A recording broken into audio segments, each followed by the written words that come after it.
Only one cup remains in this season of the Arena World Championship, and the teams are fighting hard to lock in their spots for the grand finals in November. I'm Ziqo, and today I'll be showing you my top 5 highlights from Cup 3, including one moment that might just be our play of the year. The first moment that I want to highlight is this Game 5 match of the NA Lower Quarterfinals between Cubsies Power Toads and Team Liquid. These two teams entered the weekend with a few points of another and were driven by their hunger to secure the top 3 position. With an aggressive Soulburn demonic gateway from Samayam, Sidu was able to reposition himself on top of the enemy healer and land a crucial Psychic Scream to kick off the crowd control chain that allowed Team Liquid to secure victory. I'm just trying to get some defensive positioning here. Nice preemptive barrier coming out. It's going to be the gouge onto Tuna, but no follow-up. Axton still taking a lot of damage though, and Sidu feeling very confident here, pushing in for the gateway fear. Nice play there from Team Liquid, dropping a gateway there to land that, and Samayam actually gets the fake cast precognition, gets a follow-up fear as well, but where is the damage? Trill now with the kidney shot. Dazed is rotting down. Huge damage! And he will get absolutely cracked. That was a sick play from Team Liquid. Oh my goodness. They used the Soulburn gateway, and then they just port Sidu on top of Tuna, just send him in there. This next clip earns the 4th place position in this top 5.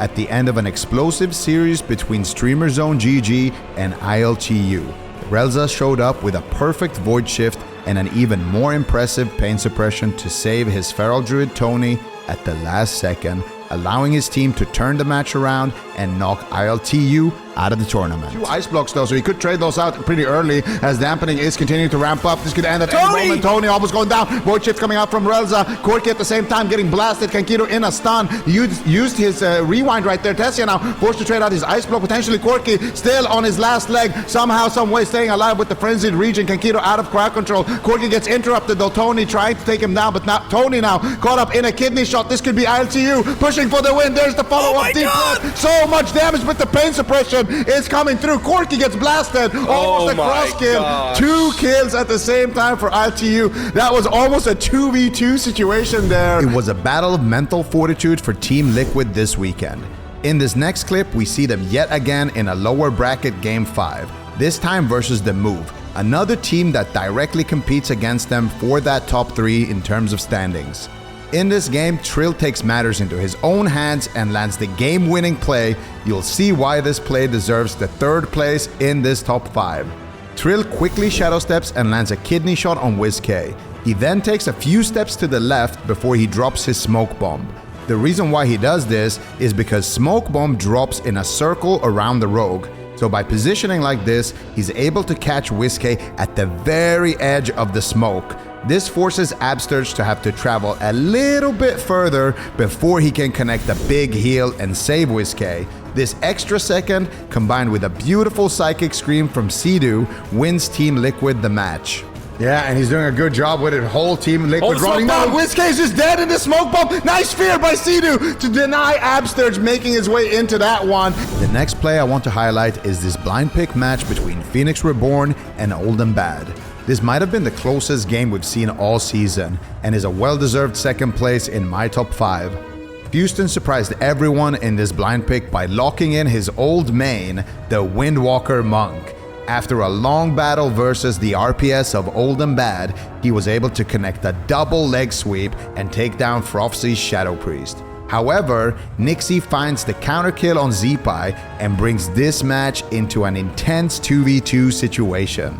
The 2v2 concludes when Houston times yet another perfect leg sweep, right before Nixie's Gladiator's medallion comes back off cooldown. With the momentum it generated, Houston and Numlis were able to claim victory in the 2v2. Mana for Tana at this point. Healing Tide Totem is trying to do some work, but that is just faded. Can they kill Zipai? This could be a cross kill, but they stack him up. Double leg sweep. Zipai is floundering. He's stunned up by Tana. A fear onto Houston, doing whatever they can here to take him down. And Zipai at 1%. Frosty falls first cross kill. 2v2 time. Both healers have 0 mana.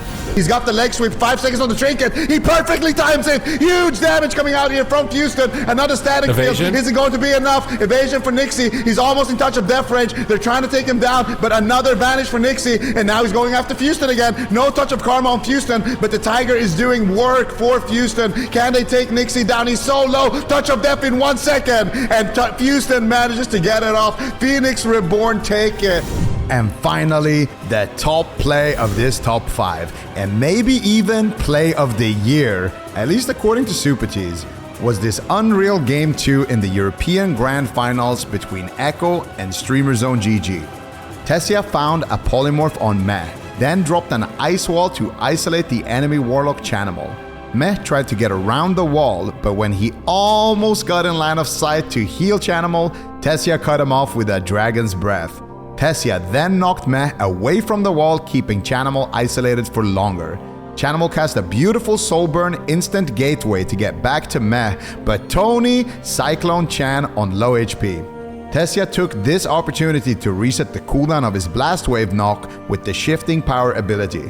When Chanimal came out of the Cyclone, Tessia knocked him out of line of sight of Meh, and Relza was able to finish him with an ultimate penitence. Tessia manages to find it there actually, but I think no, it was death there by Meh. Nicely done, but Ice Wall coming out, this could be it! Chanimal, so low! Meh gets Dragon's Breath out of line, he's gonna get knocked too! There's the knock as well. Chan surviving on his own, but there's the Frost Nova into another Frost Nova. Beautiful gateway play into the Leap of Faith, into a double Snowdrift though. Tessia is just making play after play. They get the low Cyclone onto Chan. If Tony can find if they can find anything onto Meh right now, the ulti coming out from Relza. He's dead! It's over! Tessia with another MVP knock! What an insane game! I hope you enjoyed my top 5 moments from the Arena World Championship Cup 3 in the War Within. Be sure to tune in and catch the action live, as there's only one more opportunity left to grab points for these teams before the War Within Grand Finals in November. Thank you for watching, and we'll see you in the arena. GG.